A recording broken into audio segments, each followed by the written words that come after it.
Greetings, everybody. This is Winnie Wriggle, and welcome back to Valhelsia 2. We're in episode 10, and we have been busy. The last couple of episodes, and all the time in between, we've made tree farms, farms, sugarcane farms. This is new.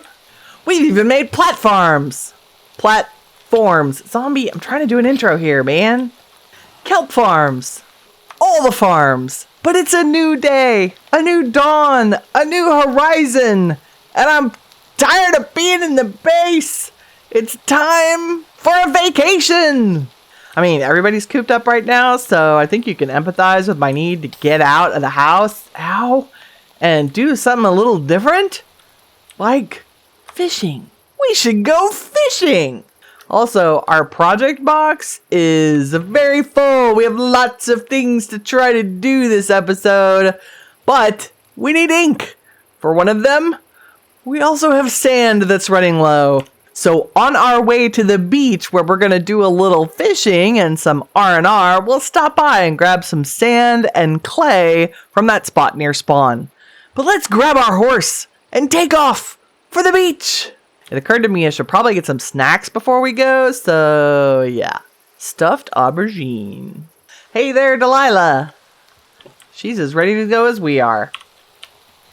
We will head southwest to spawn and the places where we had clay and sand and all kinds of good things to harvest. And then we will head due west and make it back to the beach.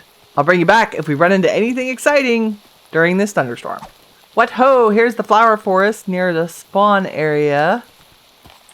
And I believe the sand and clay were underneath this mountain. And look at that. Camping out at night in the spooky backwoods. Under a mountain of cleared out sand and clay. Thank goodness we have our trusty sleeping bag on this adventure. I think we did pretty well. We got quite a bit of sand and clay, enough to tide us over for a few projects I have in mind. And we'll make a few more torches. Crawl out of our deep dark hole. Try to find our horse without getting blown up or attacked. Hi guys. And make our way to the beach. How are you all the way up there, dude? I mean, I did name you Hey There, Delilah. Off we go. Westward.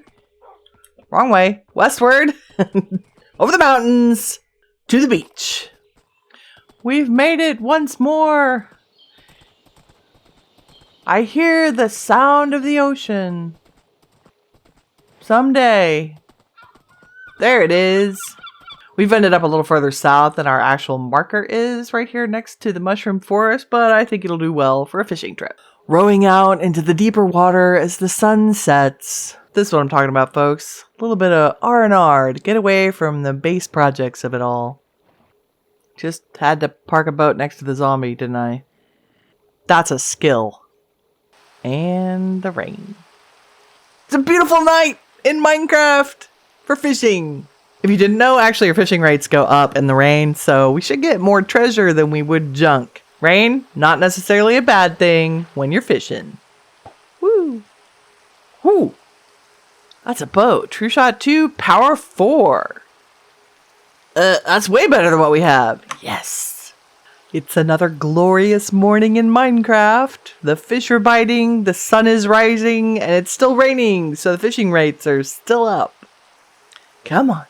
Give me some treasure. Give me a book. Give me a better fishing rod. Gimme. Where's our horse? Oh, there you are! We had fun in the boat. We caught a lot of things. Let's head back home so we can look at all of our loot. And we're back. Home, sweet home. Okay, so we had a very successful fishing trip. I'll show you some of our loot. We did pretty well. I think I fished maybe 3 Minecraft days, so we got a good food supply. Most importantly, we got ink sacks, because some squid spawned while we were there. Got a couple of cool fishing rods, nothing spectacular. We got a couple of enchanted books. Fortune 2, that's pretty nice. Got another name tag, which we love. And then some other cool stuff from Upgrade Aquatic and Forbidden and Arcanus. We'll explore some of the potions that we can make with those later. But now we have, wouldn't call it exactly housekeeping around the base. We have some quality of life updates we need to make. And we need to make progress on our next steps toward our ultimate goal of automating our slime production, which is a little more complicated than I thought. So we still have a few things we need to do before then. That means our project box, it's full. Okay, so we had 2 goals. We got ink. Yay, we can throw that away. And our sand was running low. So I stopped and got clay and sand from near spawn. And we want a way to see whether or not we're running low on something. And right now we can't see how much of our contents are in the storage drawers. So that's the first thing we're going to do is make some drawer keys, and in particular a quantity key, so that we can see what the heck is in our drawer. So we start by making a drawer key, and then we combine that drawer key with a book and quill, and this is why we needed the ink sac. You put a book and quill with a drawer key, you get a quantify key. And the magic part of that is if we use that on the drawers, oh look, we can see how much stuff we have now. Look, we have 1,121 sand. I wouldn't call that a super large amount, but it is definitely adequate for our needs. Next up, I briefly mentioned brewing potions, and that's actually next on my list because there's a long-term goal that goes with potion brewing. So first we want to make a brewing stand. Ta-da! And then I think we're just going to set it right here on top of our fishing thing. We also want some water bottles. We'll run down to the kitchen.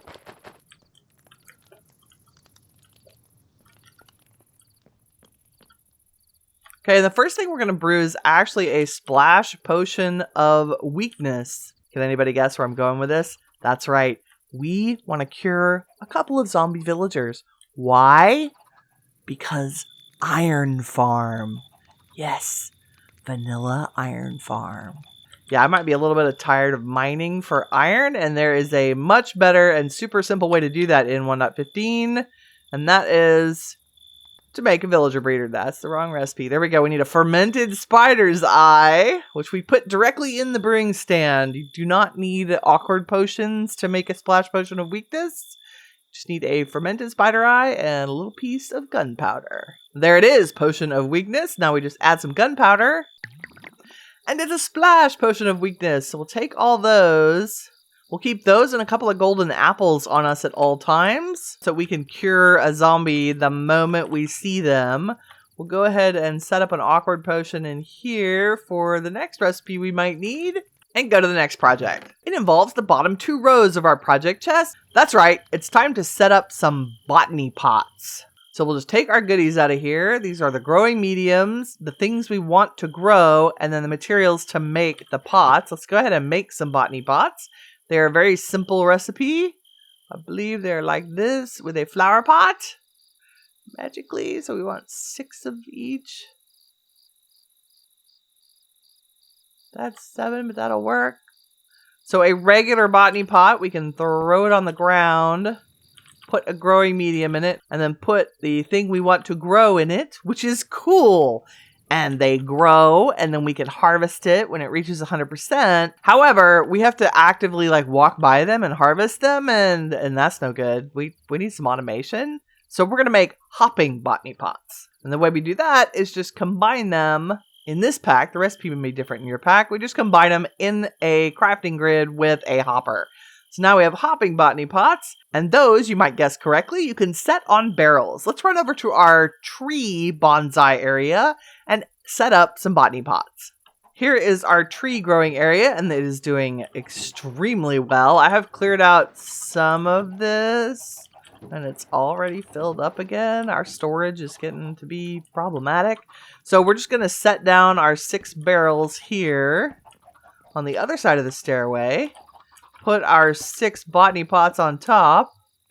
Look at them, and they're hopping botany. Oh, look, and you can see the little hopper in them. And then we'll fill them with our growing medium. So we definitely want cactus to be grown. We want to do a little netherwort action. And you might notice I have to put the growing medium that works for that item in the pot. And then the rest is just going to be dirt. I feel like I miscounted that. 5, yeah, that's in front of our stairway, so let's do it over here. Oh, we're missing one, Winnie.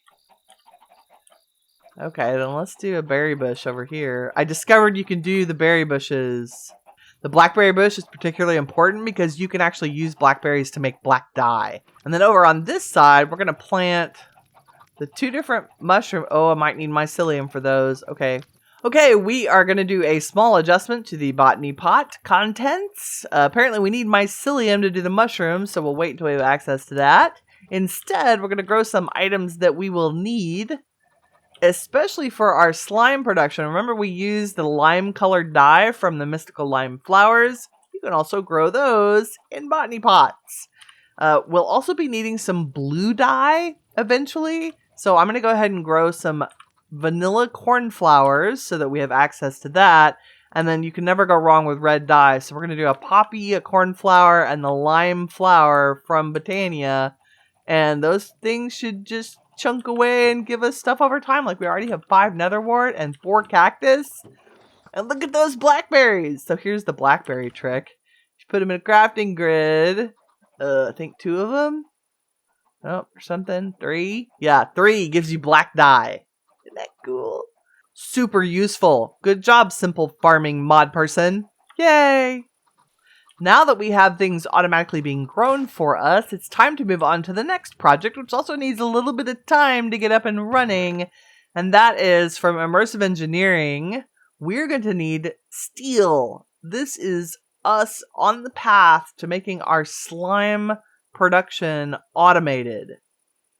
One of the ways you can automate recipes that use water, which our slime recipe does, is to use the assembler from Immersive Engineering. Let's take a look. So it's one of the heavy machineries. It's an assembler. The required ingredients include 6 steel scaffolding, redstone engineering blocks, light engineering blocks, iron, conveyor belts, iron sheet metal. We all have that, but we do not have steel yet. And so we're going to go down the Immersive Engineering path for steel. To do that, we're going to need to make a coke oven first. So we need some coke brick. They're a very simple recipe. Some sandstone, clay, and brick. We're going to need 27 of them. Then we also want to go ahead, since we have the materials to do it in this pack, we want to go ahead and make the same kind of furnace, only this time it's a blast furnace, and we need blast brick, which again are brick, nether brick, which we have since we've been to the nether, and magma blocks, which we also have. We also need 27 of those. So let's take our 2 stacks of 27 bricks and a little bit of coal and head down to an area I have prepared for this build. Here we have a platform. So on the left, we're going to do coke bricks. This is the process. We start by making coke in a coke oven, and then use the coke with iron to make steel in a blast furnace. So we put all those down, and we take our engineer's hammer and right-click it, and it forms the multi-block, which if we right-click has an interface. I'm going to drop some coal in here, and slowly over time, that's going to produce both creosote oil, which we're going to use to make other things from Immersive Engineering, as well as coal coke. And then the coal coke, once it's made, will go in our blast furnace. It's made in the same way. It's a 3x3 solid multi-block, which I'm having block placement issues. There we go. And then we just take that and also right-click it with a hammer, and we say, "Goal, really hot topic, yay." And if you right-click it, it also has an interface. We'll put iron up here and the coal coke in the bottom, and it'll give us steel. This whole process does take a while, so it'll be quite a bit before we have any steel that we can use in construction, but it's an important step on the way to automating our slime production. Now that we've got some stuff set up and running in the background, it's time to do the final project I have planned for today, and that is to improve our tools. So if you take a look at my hotbar, I mean, the sword's not bad. We have an unenchanted amethyst axe and shovel, which are good in terms of durability, and kind of a pathetic bow. We got a much better bow fishing, which we'll repair and replace this one with that one. But our pickaxe, it's sad. That's worn down to a nub, and the enchantments are pathetic. It is time to get a gear upgrade, and we are going with Silent Gear. To do that, we're going to use a crafting station from Silent Gear. We're going to use the blueprint package that came with our character when we first logged into the world, and then a bunch of different materials. So I have iron, bronze, blaze gold. We picked these up in treasure chests in the nether and in some of the ruins we've run across. I've made some iron tool rods. We have one slime ball and some blaze rods, and I'll explain how we're going to use these in just a second, because we are going to upgrade this crimson iron that we've gotten in the nether to crimson steel and make a pickaxe. So let's gather all of our items, set down our crafting table, and I love this crafting station because you can store everything in it. If we take the blueprint package that we got and right click on it, it opens it up, and so now we have blueprints for all of the normal tool sets, including a shield. And what we can do is just store those blueprints over here in the crafting table. So the way this works is this is kind of the Tinker's Construct for 1.15 and above. And I really love the way the developers put this together. So we have a pickaxe blueprint, and you put it in your crafting table with the materials that you would want to make your pickaxe out of. So if I put 3 pieces of iron and a tool rod, you can see we would get an iron pickaxe, and it has a certain stats level. So one of the most important would be about halfway down there. You see durability 325. So that's actually pretty good. This is better than a regular iron pick, which is 250. And yeah, it's a pretty decent pickaxe. It's not bad. We can do better. And the way we're going to do better, clear this all out, we are going to make some crimson steel. So crimson iron we get from the nether, we mine it, we smelt it, we get some crimson iron. Crimson steel, a little bit different. Let's take a look at the recipe. To make 1 piece of crimson steel, you use 2 blaze rods, or whatever that is, a Efreet heart. We're going to use blaze rods, 1 magma cream, and 4 crimson iron ingots gets us 1 crimson steel ingot. So let's go ahead and make that. Oh, we're going to need a blaze powder, because we're going to turn our 1 slime ball into a magma cream and use it to make some crimson steel. Ooh, this feels very expensive. There it is, the beloved crimson steel. Okay, now if we put this with a couple pieces of iron and a tool rod, now we get a crimson steel pickaxe. And look at those stats. That's an 1100 durability. We're at a harvest level of 4, which is very important. That means we can now harvest up some stuff we couldn't harvest before. It's got quite a pretty good enchantability, but we can do even better. Watch this. If we replace the iron with something like blaze gold and maybe even bronze, our pickaxe, okay, we lost a little durability, but our mining speed went up and our enchantability went up. So this is the beauty of Silent Gear, is you can customize your tool based on the materials that you're using to create it. So if we add a diamond, look at that durability, 1692. Maybe if I put the diamond up higher, now it's 1800. So we've got a crimson steel pickaxe, so we will need crimson steel to repair it, but we didn't have to use more than 1 piece of crimson steel in its construction. I think that's pretty good. I'm going to try to play with these a little bit and see what that lowers our durability. If we use crimson iron, oh, look at that, 2091. That's pretty good. You can also customize the tool rod. Let's play around with that a little bit. If we made a blaze gold tool rod, what are its stats? So it increases durability by 1.3. It increases harvest speed and the harvest level. Oh, that's pretty good. I think let's make some blaze gold tool. Man, can we put bronze in there? What does that do? 1.25, 1.1. What if we reverse it? Nope. That blaze gold is pretty good. You can also make tool rods with the crimson steel, which is awesome, but I'm not going to waste our piece of crimson steel on that. I think blaze gold tool rods is the way to go. Okay, let's go back to our pickaxe now and see how that changes the durability and enchantability of our pick. So we got about another 100 durability, so it's 2124. Our harvest speed is up to 11.9, which is great. Enchantability is basically doubled. And we've got the traits, malleable, hard, flexible, and synergistic. I think that is the ticket right there. New Crimson Steel Pickaxe. Oh, look, it's so beautiful. 2,000 durability. Now we just need to upgrade all of our enchanting setup so that we can enchant this puppy. Our project box is empty. I feel like we've accomplished a lot today. We went on an adventure, we went fishing, we found some resources, we started some automated crop growing in our new hopping botany pots, and we upgraded our tools and started steel production, which is the next step on the path to automating our slime production. I think that's all we have time for today. Thank you very much for watching. If you liked the video, please leave a like. It helps me out and I appreciate it. If you'd like to keep up with what's going on in the channel, don't hesitate to subscribe. And remember, as always, you are the shiny stuff that awesome is made of. Take care, everybody. Bye-bye.